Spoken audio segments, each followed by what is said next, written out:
Devakottai to Aranthangi வெஹிக்கிளில் travel பண்ணலாமா? இது TVS vehicle. இந்த வண்டியில் நாங்கள் நிறைய லாங் ட்ராவல் பண்ணியிருக்கோம்.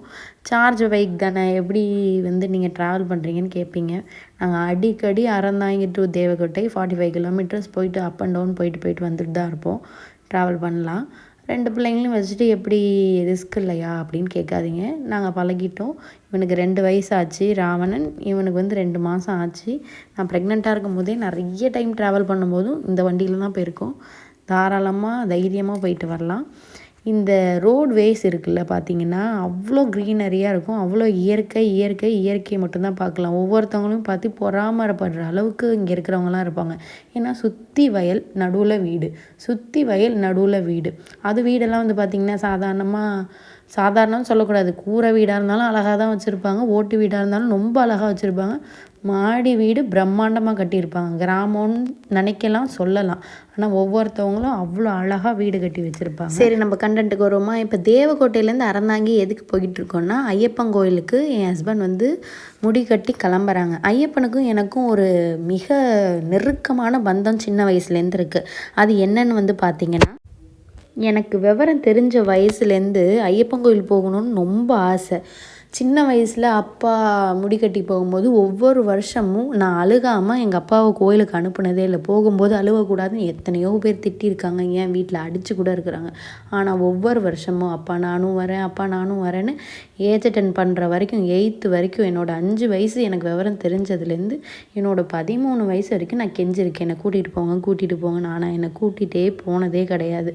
இப்போவும் எனக்கு போகணுன்ற ஆசையை இல்லாமல் போயிடுச்சுன்னு வச்சுக்கோங்க. ஏன்னா போக முடியாதுன்னு தெரிஞ்சு போச்சு இந்த வயசில். ஆனால் கிளவியாகி போய்க்கலான்னு ஒரு நம்பிக்கையும் வந்துருச்சுன்னு வச்சுக்கோங்க. ஆனால் என்னோடய 2 பசங்களையும் அனுப்பி சந்தோஷமாக அந்த மாதிரிலாம் பண்ணணும்னு நிறைய ட்ரீம்ஸ் இருக்குது. ஐயப்பன் கோயில் அனுப்பணுன்னு. ஐயப்பன் பார்த்திங்கன்னா கேட்டதை கொடுப்பாரு. எல்லா சாமியும் கேட்டது குடிக்கும்.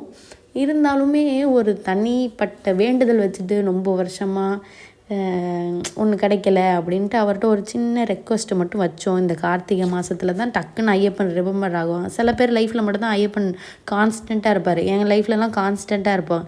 ஏன்னா என் லைஃப்பில் இந்த கடவுள் தான் கான்ஸ்டண்ட்டாக இருக்கும்னு கிடையாது. எங்கள் வீட்டில் எல்லா கடவுளுமே கான்ஸ்டன்ட் தான்.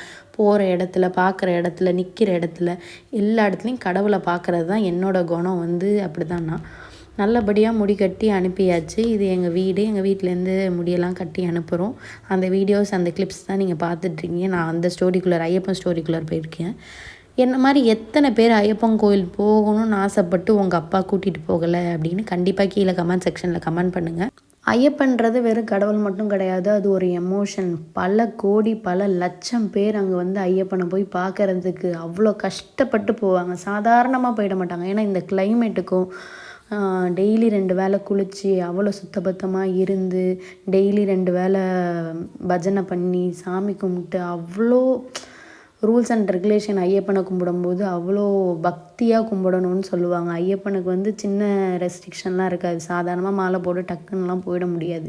இத்தனை நாள் அத்தனை நாள்னு கணக்கெல்லாம் இப்போ இல்லை. முன்னாடிலாம் 41 நாள் 48 நாள்னு கணக்கு பண்ணி மட்டும்தான் ஐயப்பன் கோயில் போவாங்க. இப்போல்லாம் எப்போ வேணாலும் பார்க்கலாம். டக்குன்னு டிக்கெட் புக் பண்ணிட்டு நான் போய் பார்க்கணுன்னா பார்க்குறவங்களாம் இருக்காங்க. எங்களுக்கு கல்யாணம் ஆனதுக்கான முக்கிய காரணம் ஐயப்பன் கூட சொல்லலாம். ஏன்னா வீட்டில் ஹோம் அரெஸ்ட் பண்ணி வைக்கிற அளவுக்கு நாங்கள் 10 வருஷம் லவ் பண்ணது வீட்டில் தெரிஞ்சு மாட்டிக்கிட்டு ரொம்ப கல்யாணம் நடக்குமா நடக்காதா அப்படி ஒரு விஷயம் சண்டைகளாக போயிட்டு இருக்கும்போது இவங்க மாலை போட்டாங்க. ஃபஸ்ட்டு வருஷம் மாலை போட்டாங்க. இவங்களும் வீட்டை விட்டு சண்டை போட்டு வந்திருந்தாங்க. நானும் வீட்டில் யார்கிட்டையும் பேசாமல் தனியாக இருந்தேன். சாப்பிடாமல் கொள்ளாமல் நிறைய சண்டைகள் போயிட்டு இருக்கும்போது இவங்க ஃபஸ்ட்டு வருஷம் மாலை போட்டு போகிறாங்க. அப்போ நாங்கள் போய் வேண்டிக்கிட்டு அவங்க போனாங்க. அப்போ நான் முடி கட்டும்போது நான் மட்டும்தான் இருந்தேன்.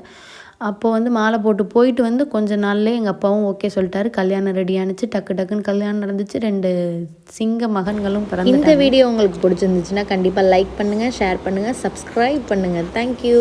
உங்கள் சோழதேசத்து மங்கை.